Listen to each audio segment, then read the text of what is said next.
BradFo joins us now on the Harbor One Hotline.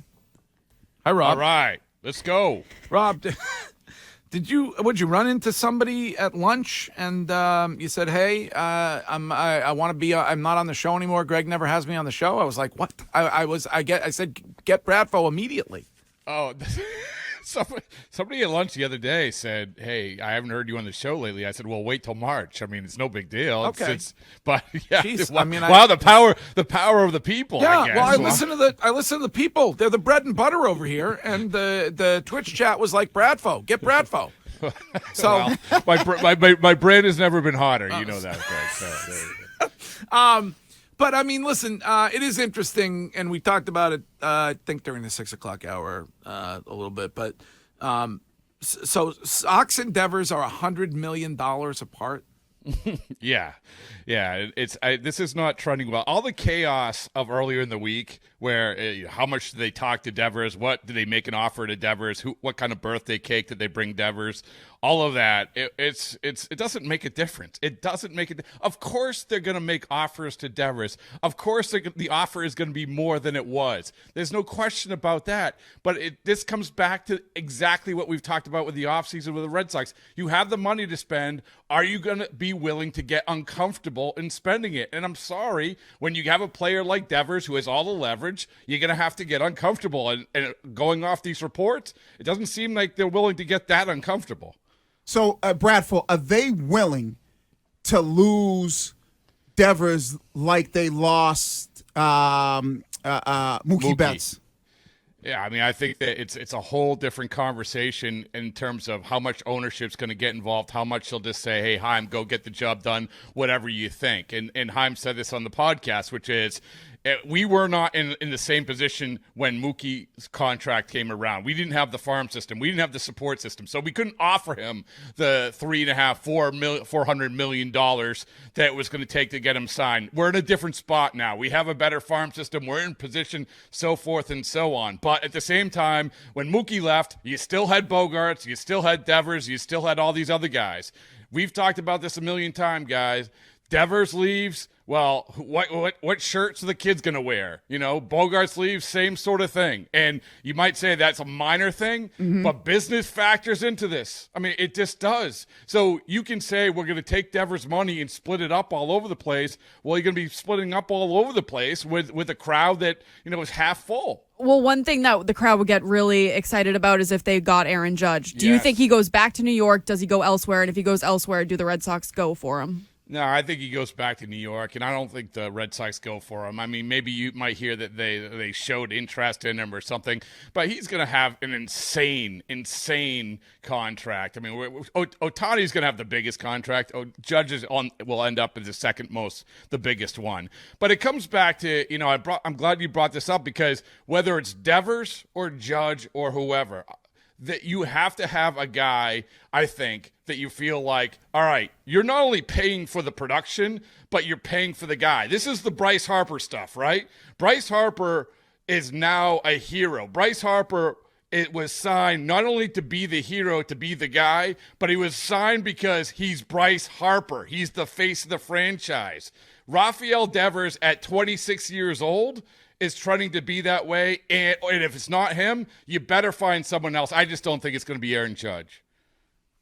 We were talking earlier about, Devers wants 10 years, and that, I guess theoretically that was the issue when it came to the Mookie decision. Does it really matter, though? Like, I mean, Wick Grossbeck was on this show a couple weeks ago or last week, whatever it was, talking about how who cares about the tax? You spend the money. Like, somebody's going to give him 3 years or 10 years, $300 million. So right. Why not here? Yeah, and I don't. First of all, I don't understand why they wouldn't. I mean, Manny Machado signed that exact contract, 10 years, $300 million at the same age, and you can say, well, he's a better fielder, whatever. But Devers is a preeminent player. By the way, he knows that, and that's why he's hanging on to whatever demands he's hanging on to. But I agree. And guys, isn't this the perfect example? We're sitting here with Dave Dombrowski in the World Series. Yeah.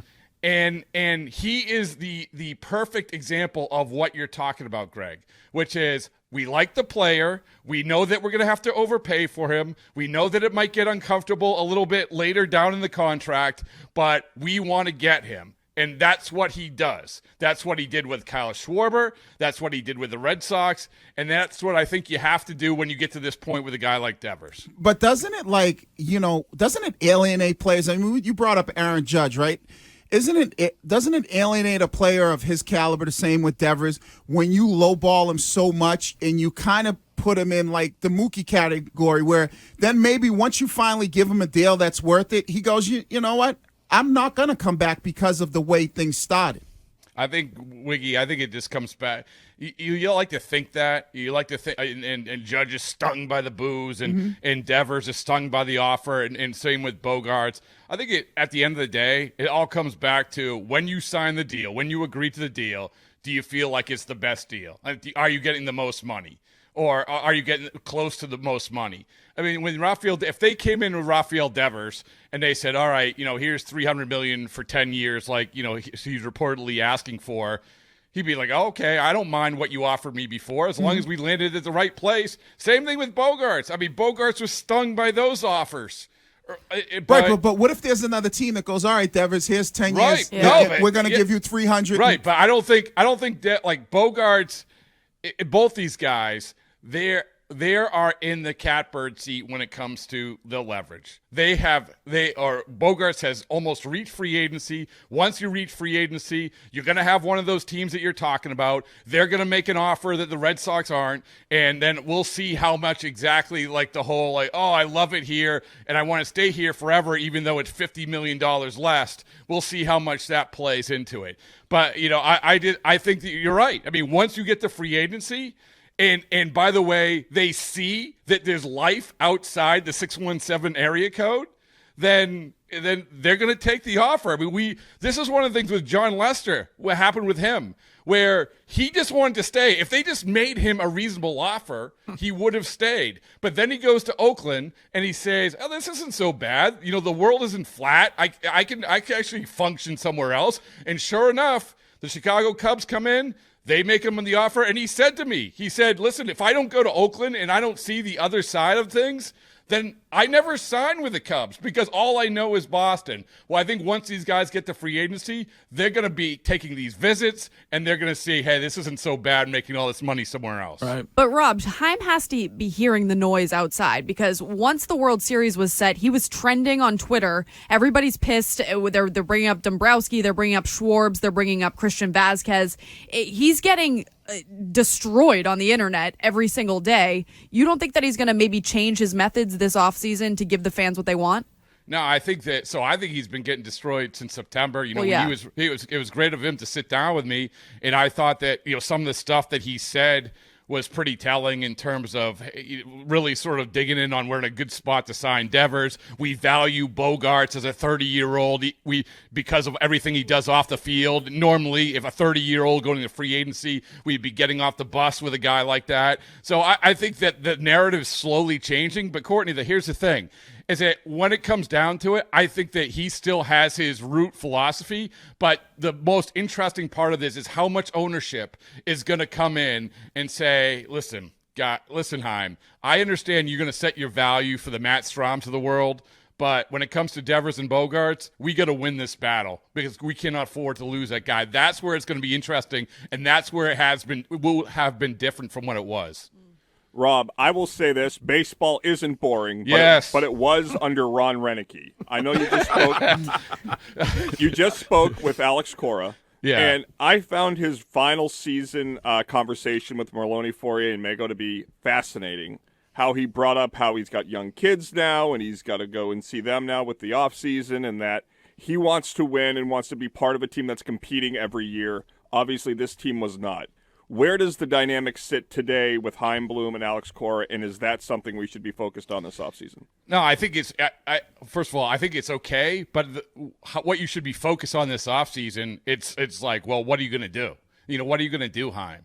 Because as you know, Chris, Cora wants to win. Every manager, this isn't like, hey, give me Marcelo Meyer 3 years down the road. No, I want to win now. I'm a manager. I don't want to go through what I went through this past year or in 2019.